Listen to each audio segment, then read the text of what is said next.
प्यारे बच्चों, आज हम पढ़ने वाले हैं सुपरपोजिशन थ्योरम के बारे में, जिसको हिंदी में अध्यारोपण प्रमेय भी कहते हैं।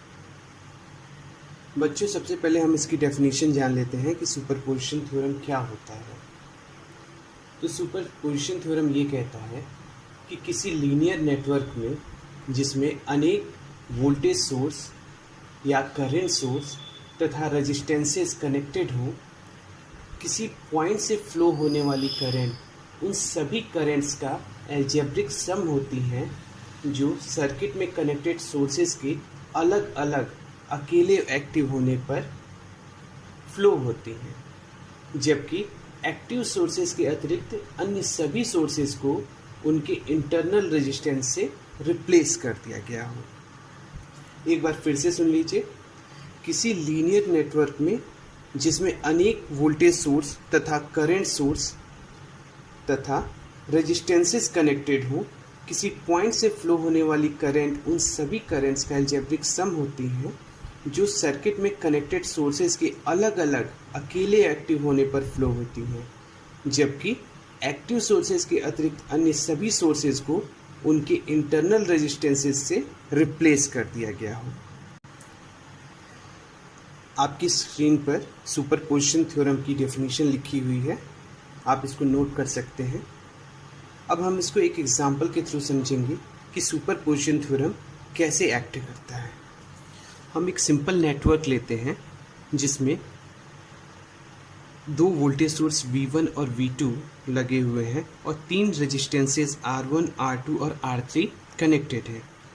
अब हमें सुपरपोजिशन थ्योरम के अकॉर्डिंग अगर किसी पॉइंट पर करंट I की वैल्यू कैलकुलेट करनी है तो वो कैसे कैलकुलेट होगी।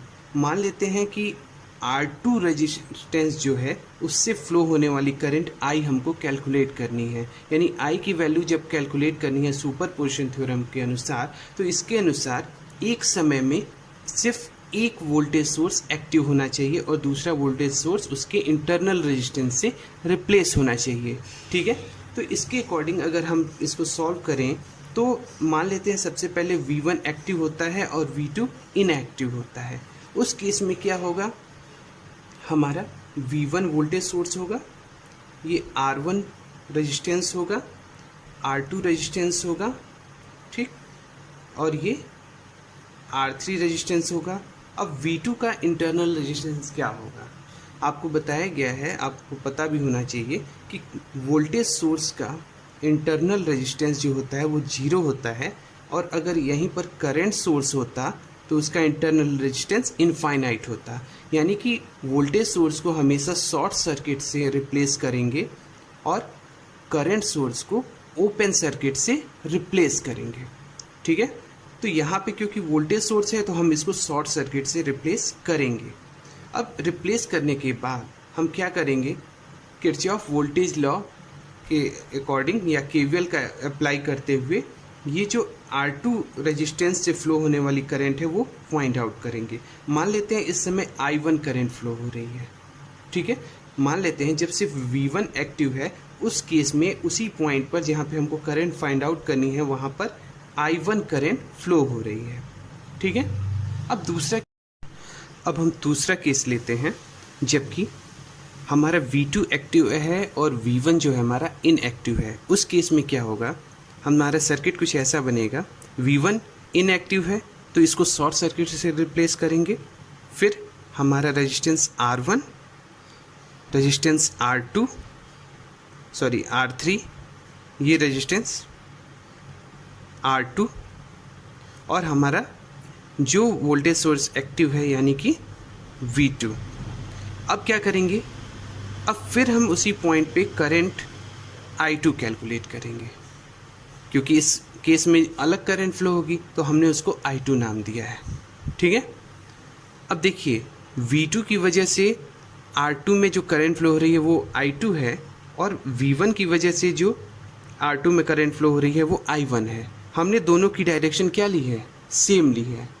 तो अब सुपरपोजिशन थ्योरम के अकॉर्डिंग इन दोनों का जो कंबाइंड इफेक्ट होगा R2 पर, यानी कि इन दोनों की वजह से जो किसी पॉइंट पर यानी R2 पॉइंट पर जो करंट I फ्लो होगी उसकी वैल्यू क्या होगी, इन दोनों वोल्टेज सोर्सेज की वजह से जो उस पॉइंट पर करंट फ्लो हो रही होगी उसका एल्जेब्रिक सम होगा, जबकि एक समय में केवल एक सोर्स हमारा वोल्टेज सोर्स एक्टिव हो।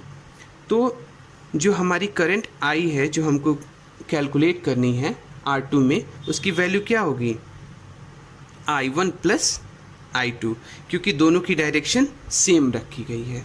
अगर I1 या I2 की डायरेक्शन अपोजिट होती तो यहाँ पे माइनस का साइन हो जाता।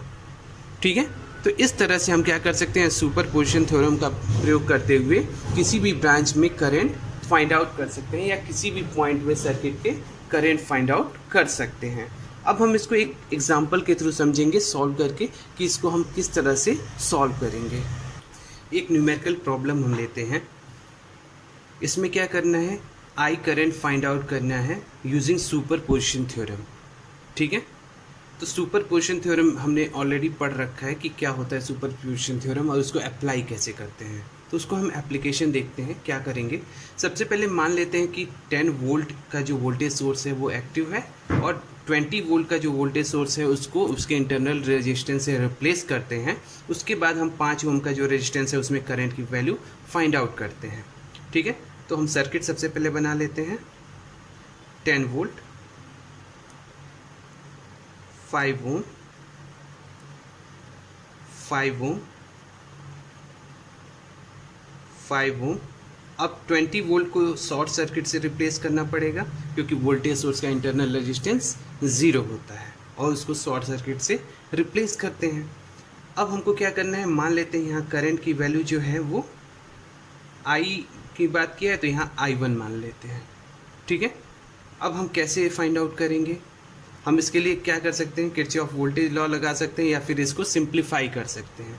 तो अगर मान लीजिए सिंप्लीफाई करना चाहें हम, तो आप देखेंगे कि ये जो 5 ओम का रेजिस्टेंस है और ये जो 5 ओम का रेजिस्टेंस है वो आपस में पैरेलल में कनेक्टेड है। क्यों, क्योंकि इसके पहला टर्मिनल एक साथ कनेक्टेड है और इसका दूसरा टर्मिनल, इसका दूसरा टर्मिनल एक साथ कनेक्टेड है। तो अगर हम इसको सिंप्लीफाई करें तो इस तरह से कर सकते हैं, 10 वोल्ट, 5 ओम, 5 ओम और इसके पैरेलल में 5 ओम। अब इन दोनों का अगर हम इक्विवेलेंट रेजिस्टेंस निकालें तो कितना आएगा, 5 × 5 अपॉन 5 + 5 यानी कि 25 अपॉन 10 यानी कि 2.5 ओम। ठीक है, ये 5 और 5 जो पैरेलल में कनेक्टेड है उनका इंटरनल रेजिस्टेंस तो 2.5 ओम हो गया। अब सर्किट दोबारा बनाते हैं, तब क्या होता है, 10 वोल्ट, 5 ओम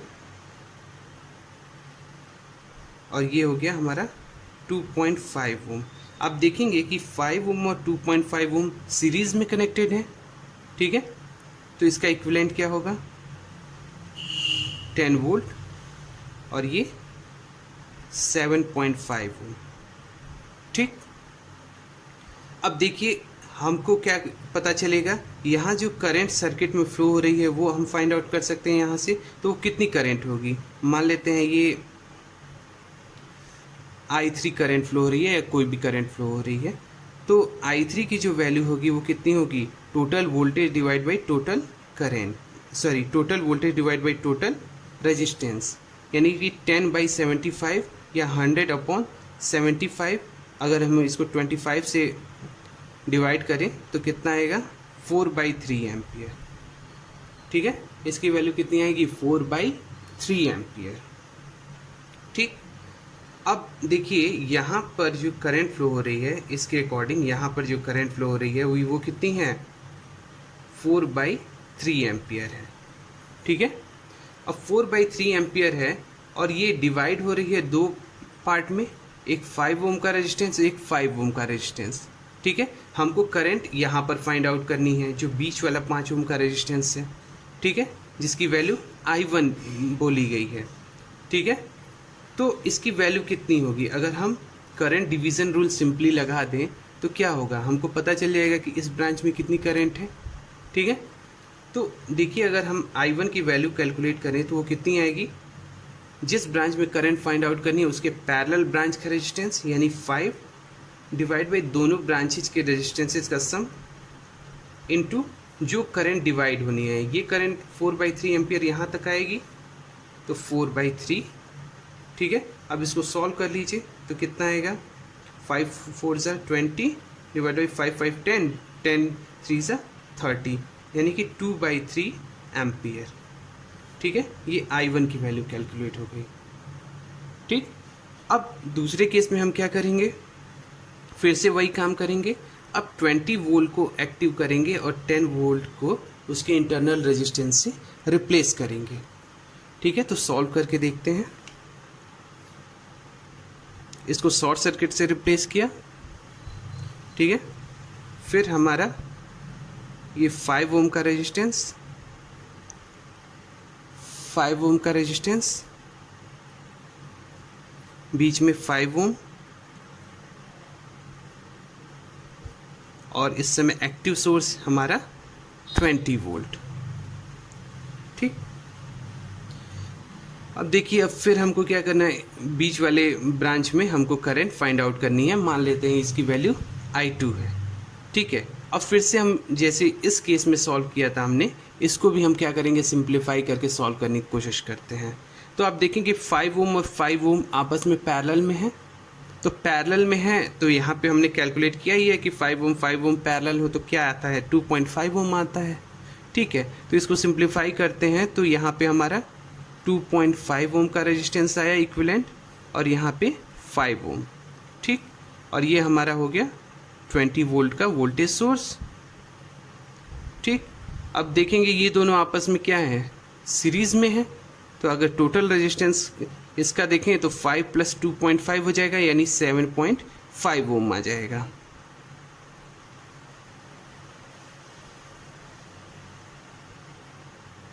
ठीक।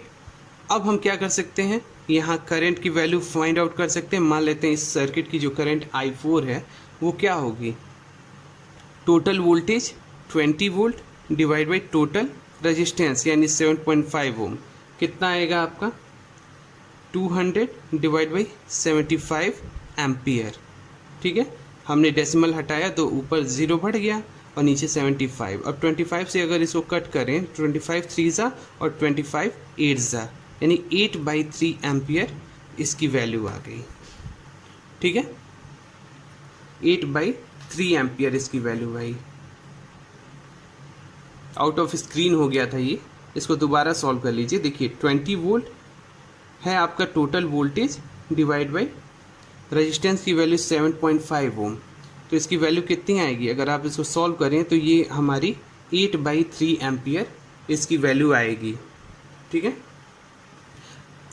अब देखिए सेम चीज़, अगर यहाँ से इस पॉइंट तक अगर आप देखेंगे, इस पूरे सर्किट में क्या करंट फ्लो हो रही है, 8.3 एम्पियर, यानी 20 वोल्ट से जो करंट निकल रही है वो 8/3 एम्पियर है, ठीक है। तो वो क्या करेगी, कुछ पार्ट I2 में बदल जाएगा और कुछ पार्ट इधर चला जाएगा, ठीक है। तो अब देखेंगे कि फिर से हमको क्या करना पड़ेगा, यहाँ पे करंट डिवीज़न रूल अप्लाई करना पड़ेगा, क्योंकि ये दोनों आपस में पैरेलल में है, ठीक है। तो अगर हम इस ब्रांच में I2 की वैल्यू निकालना चाहें तो I2 की वैल्यू क्या होगी, इसके पैरेलल जो ब्रांच है उसका रेजिस्टेंस 5 ओम डिवाइड बाई दोनों ब्रांचेस के रेजिस्टेंसेस का सम इनटू जो करंट डिवाइड होनी है, यानी 8/3 एम्पियर। तो कितना आया आपका, I2 की वैल्यू आई हमारी 5/10 इंटू 8/3, यानी कि 40/30, ठीक है। 5 8 जा 40 और 10 3 जा 30, यानी कि 4/3 एम्पियर। ये किसकी वैल्यू आई, I2 की वैल्यू आई, ठीक है। अब देखिए सुपरपोजिशन थ्योरम के अकॉर्डिंग क्या होगा, जो हमारे करंट I होगी वो क्या होगी, I1 प्लस I2 होगी, क्योंकि हमने क्या किया है, I1 की डायरेक्शन भी सेम रखी है और I2 की डायरेक्शन भी सेम रखी है। तो इसकी वैल्यू क्या होगी, I की वैल्यू I1 प्लस I2। तो अब आप I की वैल्यू फाइंड आउट कर लीजिए, कितनी आएगी, I1 यहाँ पर है 2/3 एम्पियर प्लस I2, सॉरी यहाँ पर I2 4/3 एम्पियर, यानी कि 6/3 एम्पियर। जो नेट वैल्यू हमारी आ गई वो कितनी हो गई? 2 एम्पियर। आई की वैल्यू कितनी हो गई? 2 एम्पियर। यही हमारा आंसर होगा। ठीक है, तो हम क्या कर सकते हैं, सुपरपोजिशन थ्योरम से किसी भी कॉम्प्लिकेटेड इलेक्ट्रिकल सर्किट में किसी भी ब्रांच में करंट फाइंड आउट कर सकते हैं। Thank you. आज के वीडियो में इतना ही। धन्यवाद।